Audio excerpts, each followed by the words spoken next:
নমস্কার, কেমন আছেন সবাই? আশা করছি সবাই অনেক ভালো আছেন। আজকে আমরা যেখানে দাঁড়িয়ে আছি আপনারা বললে বিশ্বাস করবেন না, বীরভূমের তথা ভরতপুরের মহারাজা নন্দকুমারের খনন করার পুকুরে। ভরতপুরের লোকের মুখে শোনা এই পুকুরটি তিনি নিজেই খনন করেছিলেন। আমাদের কোনো প্ল্যান ছিল না, হঠাৎ চলে এলাম ভরতপুর, তার জন্য লোকের মুখে শুনে আমরা এই পুকুরটিকে আপনাদের সাথে শেয়ার করছি।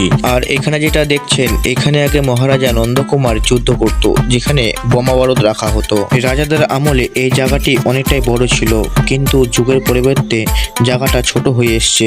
তারই সাথে সাথে চলে আসলাম আমরা আকালিপুরের গুচ্ছকালী মায়ের মন্দিরে। আমরা লোকমুখে শুনেছি এই গুচ্ছকালী মায়ের মন্দিরটা রাজা নন্দকুমার একাই বানিয়েছিলেন একই রাত্রের মধ্যেই। এক রাতে মন্দির তৈরি করার পরেও কিছু কাজ বাকি আছে, যেই কাজ কোনোদিনই সম্পূর্ণ হয় না। আর আজকে মন্দিরে অনেকটাই ভিড় ছিল, তাই সামনাসামনি দর্শন করার সুযোগ পাইনি। আশা করছি নেক্সট ভিডিওতে আপনাদেরকে মা গুচ্ছকালীর দর্শন দেব।